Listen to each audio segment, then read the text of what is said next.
Everyone, welcome back to the channel. Hope you all are doing well. Today we are going to start the series of the modern history of India from the Spectrum book.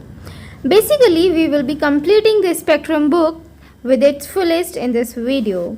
So let's start the discussion that what all we are going to cover in the Spectrum book of the modern history. But before starting the video, guys, I would like to tell you that Spectrum book is really very important for the preparation of UPSC Prelims examination and Mains examinations. Other than this, if you are preparing for your graduation or any higher studies and your subject is the modern India, then I prefer you the Spectrum book. Please go ahead with this book once. Okay, all right. So let's move on. Let's take a very brief look that what we are going to discuss in the upcoming videos of this series. The unit 1 will be all about the sources of modern history in India. All right. तो unit 1 में हम क्या देखेंगे? Unit 1 में we are going to cover all the important aspects and वैसे unit 1 का chapter 1 में बहुत ज़्यादा इंपॉर्टेंट चीज़ें नहीं हैं, बट फिर भी मैं एक रफली आइडिया आप लोगों को दे दूँगी इसमें कुछ चीज़ें बता करके, ठीक है. तो इससे ये होगा कि आपके माइंड में कुछ पुरानी चीज़ें पहले से एक बेस रेडी रहेगा ना, तो आगे आपको समझने में प्रॉब्लम नहीं होगी चीज़ों को. Okay, so starting with the chapter number 1 of the unit number 1. Guys, abundance of the historical material is available for studying about the Indian history of the modern era from mid 18th century to the mid of 20th century. But before starting this further, let me clear some of your aspects so that आगे समझने में आपको कोई भी problem ना हो, कैसे भी कोई डाउट ना रहे. ओके, सो इस पूरे वीडियो में we are going to talk about the archives. Archives word पूरे वीडियो में बार बार यूज़ होगा. So let me tell you what is the meaning of archive. Archive is a collection of historical documents which are really existed in the ancient times. मतलब कुछ ऐसे documents का collection जो कि पुराने वक्त पे वाकई में हुआ करते थे.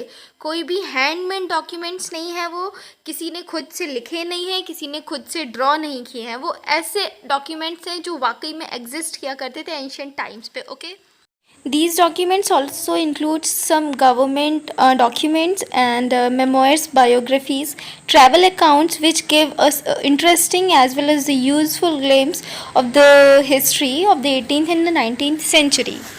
Alright, moving forward, we will talk about the archival materials.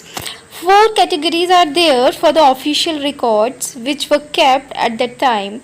The first is the central government archives, second is the state government archives or evidences, and the third is the archives of the 3 presidencies, that includes the Bengal presidency, Madras presidency and Bombay presidency, and the last is the judicial records. Now we will understand what are the central government archives or the evidences. Okay, so central government जो archives थे ना, वो सारे के सारे national archives of India में रखे हुए हैं. That is located in New Delhi and it contains all the important archives and all the important documents that are related to the government of India. And all those documents which are kept with the national archives of India provides very authentic and reliable source of material. All the information जो कि हर एक इंसान को पता होनी चाहिए about the modern Indian history. So basically उस टाइम पे वो जो रिकॉर्ड्स थे ना, वो बहुत सारे ब्रांचेस में, बहुत सारे ग्रुप्स में डिस्ट्रीब्यूटेड थे. For example public general branch अलग था जिसमें पब्लिक से रिलेटेड जितने भी एक्ट्स थे, जितने भी पॉलिसीज़ थी, वो सारी उसमें लिखी हुई थी. Revenue branch was different, military branch was different, likewise commercial, secret, judicial and educational branch was different. जैसे कि एजुकेशनल ब्रांच थी, ठीक है, तो उसमें गवर्नमेंट की जितनी भी पॉलिसीज़ होती थी on related to the education and the growth of the education system during the colonial rule are mentioned in the educational records of the central archives. And likewise comes the state government archives. ठीक है, तो इसमें क्या होता था, जैसे कि वो सेंट्रल गवर्नमेंट के जितने भी आर्चीव्स होते थे ना, उसी तरीके से स्टेट गवर्नमेंट अपने डिफरेंट आर्चीव्स डिफरेंट सेट्स में रखती थी. उसमें स्टेट लेवल पे सारी चीज़ें होती थी, सारे डॉक्यूमेंटेशन स्टेट लेवल पे जितनी भी पॉलिसीज़ चलती थी वो सारे उसमें रिकॉर्डेड रहती थी. For example, if we talk about the Kingdom of Lahore, at that time popularly it was known as the Khalsa दरबार, ठीक है. तो इसके रिकॉर्ड्स थे उसमें सारे के सारे, और वो मतलब ये जो स्टेट थी ना उस टाइम पे, ये ब्रिटिशर्स ने उस टाइम पे ऑक्यूपाई कर रखी थी हमारी in 1800 to 1849. As we all know that Rajasthan is a princely state, वहाँ पे हमेशा से राजा महाराजों का ही राज चला हुआ है, ठीक है. तो इसलिए हम उसको प्रिंसली स्टेट कहते हैं. So for studying the history of the princely state of the Rajasthan, like that is Jaipur के बारे में, बीकानेर के बारे में इंफॉर्मेशन, जोधपुर, उदयपुर एक्सेट्रा, इन सब की इंफॉर्मेशन के लिए ना सारे के सारे आर्चीव्स बीकानेर में रखे गए हैं. राजस्थान स्टेट के जितने भी आर्चीव्स हैं at present time they are in the Bikaner. Similarly, we talk about the history of the Dogra rule from 1846 in the Jammu and Kashmir. They can be studied in the valuable collections of the state papers that is housed at the Jammu.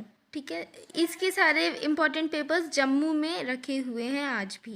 Likewise of the Gwalior, Indore, Bhopal and Rewa, ये सारे मध्य प्रदेश के हैं, ठीक है.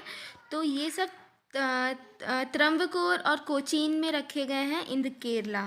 So I hope you got understand what are the state archives, and these are some characteristics of the repositories. You can go through it. All right. Now moving forward, we will know what are the private archives. Okay. So private archives क्या होते हैं? Private archives are those archives which are not government archives, ठीक है. वो private individual के level पे जितने भी डॉक्यूमेंट्स रहे हैं, चर्च हुआ, फैमिली हुआ, उनको हम प्राइवेट आर्चीव्स कहते हैं. लाइक जिन लीडर्स ने बहुत ही ज़्यादा सिग्निफिकेंट रोल प्ले किया है in the history of the modern India. And if we talk about the records of the particular organisation, for example Indian National Congress, ठीक है. तो इंडियन नेशनल कांग्रेस के जितने भी important documents हैं that is kept in the Nehru memorial museum in the library at New Delhi. So private archives में बस इतना ही है और कुछ इतना इंपॉर्टेंट है नहीं, बट फिर भी मैंने एक रफली आइडिया आपको दे दिया है सो दैट मतलब आपको पता होना चाहिए. कुछ बेसिक चीज़ें हमेशा पता होनी चाहिए, दो वो इम्पॉर्टेंट नहीं है बट फिर भी पता होनी चाहिए. Now what does foreign repository includes? Okay, तो foreign repositories का meaning is like very much similar, very much relatable to its words. foreign का मतलब आप समझते हैं जो कि बाहरी लोग थे, ठीक है. and repository is all about the collection of the data at a particular place और अ थिंग. लेकिन जैसे कि कोई एक पर्टिकुलर प्लेस है, वहाँ पे सारा का सारा डेटा बहुत ही सेफली रखा जाता था, तो उसको कहेंगे हम ओवरऑल फॉरेन रिपोजिटरीज. तो उस टाइम पे होता क्या था, जितना भी इंडियन हिस्ट्री से रिलेटेड, मॉडर्न इंडियन हिस्ट्री से रिलेटेड जितना भी इम्पॉर्टेंट हिस्टोरिकल डेटा या मटेरियल होता था, वो सारे के सारे ऐसी जगह पे रखे जाते थे, लाइक इंडिया में नहीं रखे जाते थे. फॉर एग्जांपल जैसे कि बाहर से जितने भी ब्रिटिशर्स आए, ठीक है, जो भी इम्पीरियलिस्टिक पावर्स थी, उन्होंने इंडिया पे रूल किया, इंडिया के डिफरेंट पार्ट्स पे रूल किया, ठीक है, डिफरेंट सब कॉन्टिनेंट्स पे उन्होंने रूल किया, और फिर वो जो डेटा था ना वो अपने साथ लेके चले गए, ठीक है. तो उस डेटा को ना उस जगह पे स्टोर किया गया है. For example if we talk about in England the India office record की हम अगर बात करें, तो वो कहाँ पर रखे गए हैं? वो लंदन में रिकॉर्ड है आज भी एक म्यूज़ियम में ब्रिटिशर्स के. तो वो बहुत ही ज़्यादा इम्पॉर्टेंट है, वो आज भी हमें लंदन के म्यूज़ियम में सारा का सारा डेटा मिलेगा.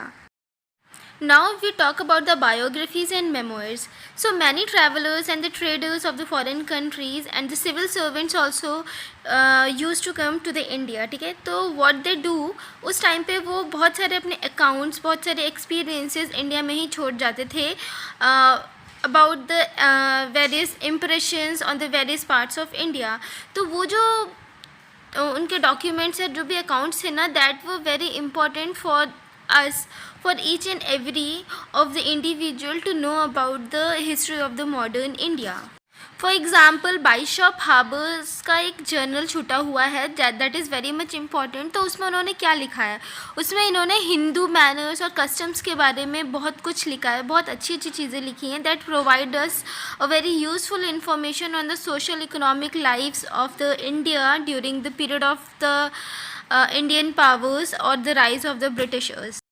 सिमिलरली बहुत ही सारे फेमस ब्रिटिश ट्रैवलर्स ने बहुत सारे ट्रैवल अकाउंट्स बनाए हैं. फॉर एग्जांपल जॉर्ज फॉस्टर के बहुत सारे अकाउंट्स मिलेंगे आपको, बेंजामिन हैने के मिलेंगे, जेम्स बर्न्स के मिलेंगे. इन लोगों ने बहुत सारे एडवेंचरस ट्रैवल डायरीज लिखी है about the upper India. So all those what we say, all those travel accounts are very much important for India to know about the history of the modern India for each and every of us. So these travel accounts are generally the sources of constructing the history of modern India, especially as a supplement to official papers. That was all for the biographies and memoirs. Next, moving forward to the newspapers and journals of the 19th and the 20th century. Okay, so in 1780, James Augustus Hickey published the first newspaper in India entitled the Bengal Gazette or the Calcutta General Advisor. But Augustus Hickey's press was seized within the 2 years. क्यों, मतलब उनकी ये press क्यों seize हुई थी? Because he outspoken the criticism of the government officials. उन्होंने government officials के बारे में कुछ ऐसे क्रिटिसिजम्स लिख दिए थे जिसकी वजह से उनका ये प्रेस 2 साल के अंदर ही सीज कर दिया गया था. Afterwards, many publications appeared such as Calcutta Gazettes in 1784, Madras Courier in 1788 and Bombay Herald in 1789. And the newspapers and the journals of the early period primarily aimed at catering to the intellectual entertainments of the Europeans and Anglo-Indians.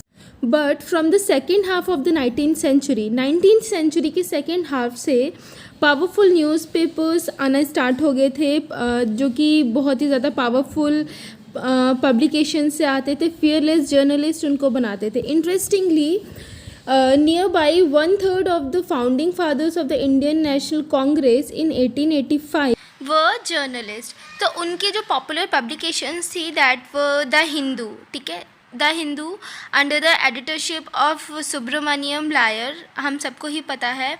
Then Kesari newspaper आया था उस time पे by the बाल Gangadhar Tilak. Bengali newspaper आया था under the edition of the Surendra Nath Banerjee. इसी तरीके से बहुत सारे न्यूज़पेपर्स आए थे. फॉर एग्जांपल अमृता बाज़ार पत्रिका, voice of India, Indian mirror, Hindustan, Gujarati, Sadharni, Indian Sociologist, and so many of the newspapers then after came. So many of the other archives were also found at the modern times, like oral traditions, creative literatures, and the paintings. And some of the very famous literatures were of Bankim Chandra Chatterjee. He most of the time writes the historical literatures. For example, his very famous literature is Anand Mat in 1882. His lyrics was Vande Mataram, as we all know, and some of the very famous paintings like Na Kalam, a company painting, and some informations on the socialist economic and political cultural life during the colonial period can be obtained from the paintings of that period. And one of the very famous painting painted by the Thomas Jones Barker in 1859, that was Relief of the Lucknow. That was really a very famous painting at that particular time. Today in the memoriam by the Joseph Novel Pattern recorded in the painting 2 years of the revolt in 1857. Though many of the paintings of that time was primarily focused on the themes of the Indian mythology and the cultural heritage.